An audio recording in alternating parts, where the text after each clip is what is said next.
Persépolis, la ville des Perses en grec, ou Parsa en vieux perse.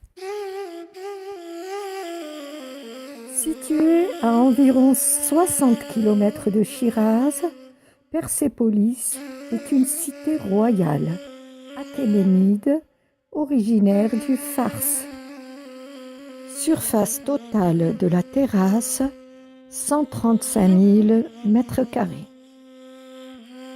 C'est sur l'ordre de Darius le Grand, vers 540 avant Jésus-Christ, que fut posée la première pierre de cet ensemble de palais.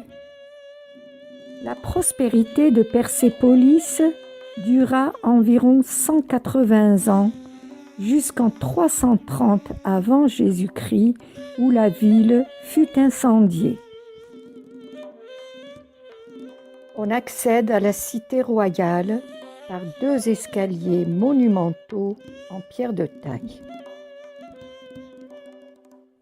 À l'entrée, la porte des Nations est décorée et gardée par des taureaux ailés à tête humaine d'inspiration assyrienne. Les bas-reliefs que nous voyons aujourd'hui gris étaient peints de couleurs vives et incrustés de pierres précieuses.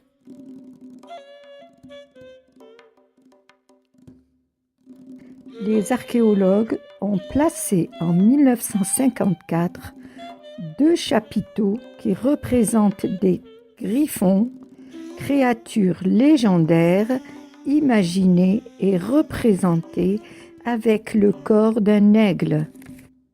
Les griffons, surnommés Homas par les Iraniens, sont devenus les emblèmes de la compagnie aérienne nationale Iran Air. De la porte des Nations, on passe à la salle aux 100 colonnes, annoncée par des taureaux monumentaux.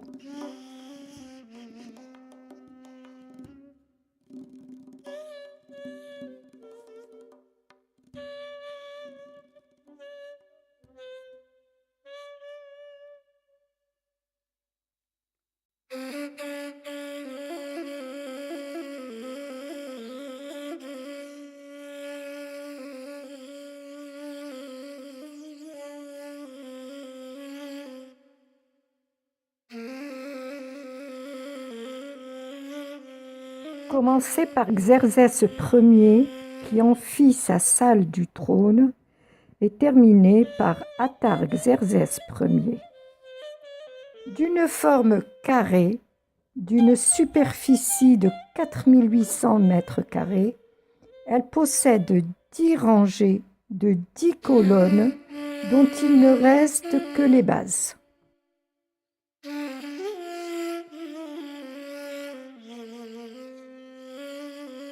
Les 2 portes sont décorées de reliefs. On peut y voir des lanciers mèdes et perses alignés et des héros royaux tuant des animaux.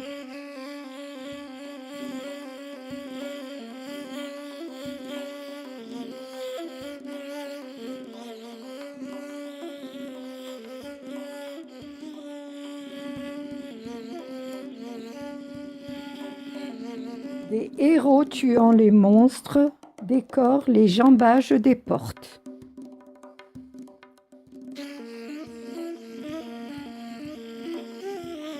Cette représentation montre le grand roi sur un trône et une plateforme soutenue par une pyramide de personnages représentant les peuples de l'Empire.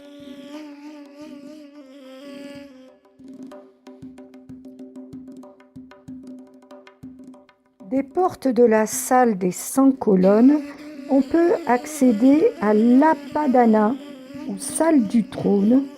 C'est le principal édifice officiel de Persépolis. Commencé par Darius Ier et terminé par Xerxès Ier, c'est une vaste salle qui possédait des hautes colonnes. Sur un mur de la Padana, des bas-reliefs représentent les délégués de 23 peuples soumis au roi Achéménide, des guerriers perses, des dignitaires et des serviteurs. Ce motif entoure deux groupes de lanciers, Mèdes et Perses. Une grande inscription cunéiforme à la gloire de Darius Ier, roi des rois, des nobles Perses et des Mèdes se tiennent debout.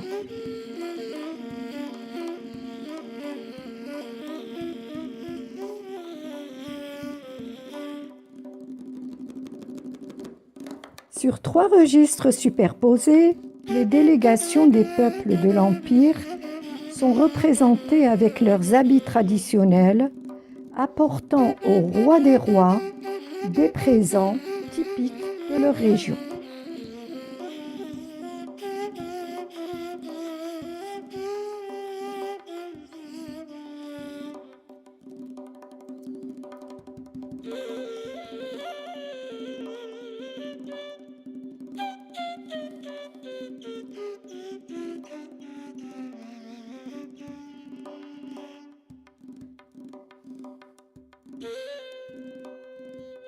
Un lion attaque un taureau, un motif sculpté à plusieurs reprises à Persépolis et dont la signification, en tout cas une des significations, peut être royale, victoire du roi sur le mal.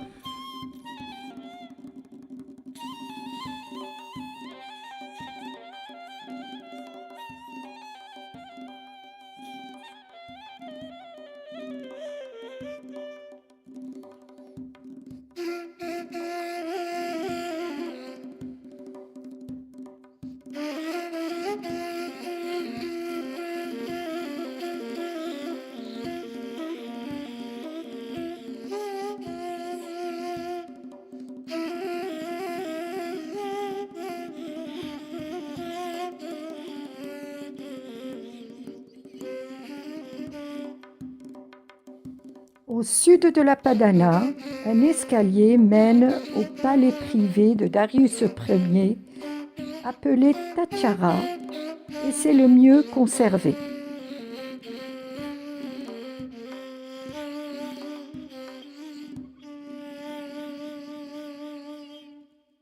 Palais de Darius, ou Tachara, escalier sud, avec une inscription babylonienne en vieux perse de Xerxès.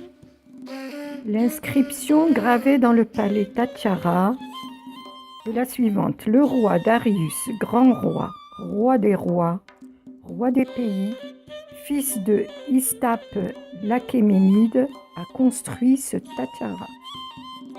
Bas-relief de l'escalier du palais de Darius ou Tachara, avec des serviteurs transportant des mets et des présents destinés au roi.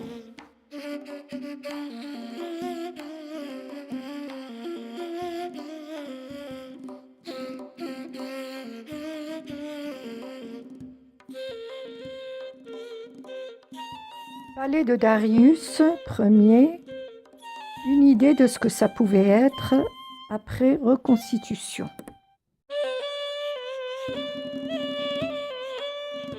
Et voilà le palais de Xerxès, ou Hadish, fortement ruiné.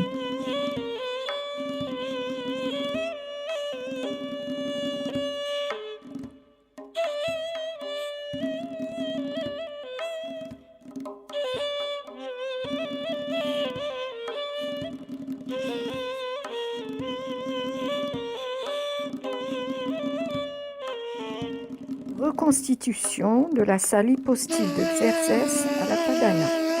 Détail de l'entablement de cette salle hypostyle de Xerxès. En contrebas de ce palais de Xerxès, la trésorerie. Et à côté de la trésorerie, un long bâtiment, autrefois le harem de Xerxès Ier. À présent, il a été reconstruit et abrite un petit musée et l'administration du site. trésorerie avec des bas-reliefs de l'audience de Darius Ier avec soldats perses et soldats mèdes.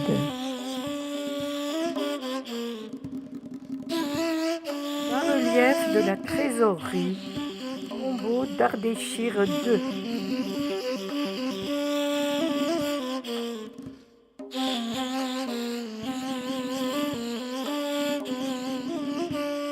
À quelques kilomètres de Persépolis, cet éperon montagneux est un lieu sacré de l'Iran pré-islamique, surnommé l'image de Rostam. Il témoigne de cette continuité de l'histoire iranienne où le futur est comme un présent où rayonne le passé.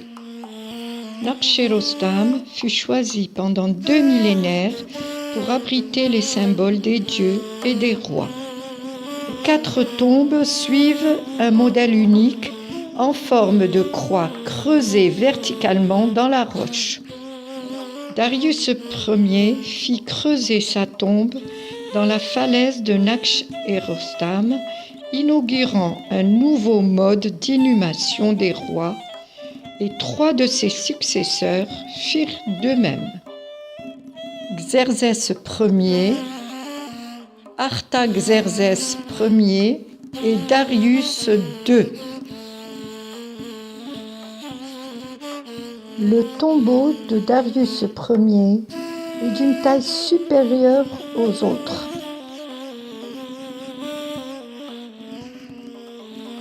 Bas-relief rupestre sassanide, tombeau de Darius Ier.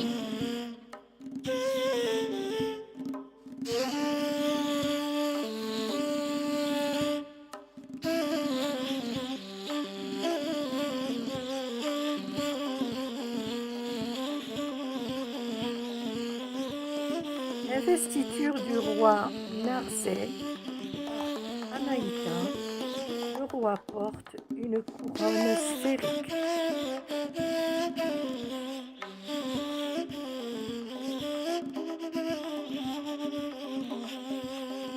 Ardéchir Ier, roi des Sassanides, est représenté en face à face avec le dieu Ahura. Tous deux sont à cheval, habillés de vêtements analogues pour suggérer l'égalité de statut entre la puissance divine et la royauté.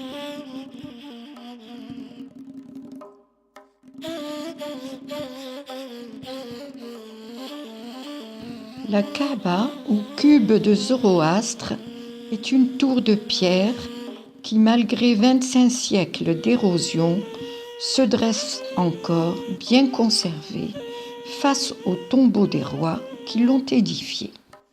D'origine achéménide, cette tour quadrangulaire est aujourd'hui à moitié enfouie. Les fenêtres sont aveugles et une seule entrée surélevée est reliée par un escalier. Une chambre unique, sa fonction a fait l'objet de plusieurs hypothèses, une tombe royale, un temple ou une tour d'observation.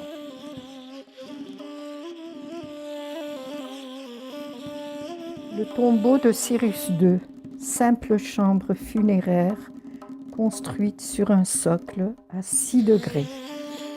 600 ans avant Jésus-Christ, Cyrus II le Grand, fondateur de la Perse, choisit Pasargardès comme capitale, la raison étant que c'était le berceau de la tribu la plus noble, Pasargardès, car issue des Achéménides. Le palais P ou palais-résidence, fondé par Cyrus II, est sans doute achevé par Darius Ier. C'est une salle rectangulaire, hypostyle, dont il ne reste que la base des colonnes. C'est à 500 mètres au nord du palais privé que se dresse cette tour de pierre en ruine. On la dénomme aussi prison de Salomon. Elle serait le tombeau de Cambyse, fils aîné et successeur de Cyrus le Grand. Bas-relief présentant un homme à queue de poisson. Salle hypostyle, palais royal de Cyrus le Grand. L'un des portiques en pierre porte des inscriptions en 3 langues. Selon les historiens, le texte serait une déclaration de Cyrus, « Moi, Cyrus, le roi des Achéménides ». Ces inscriptions rappellent à nous visiteurs le nom prestigieux du premier des Perses.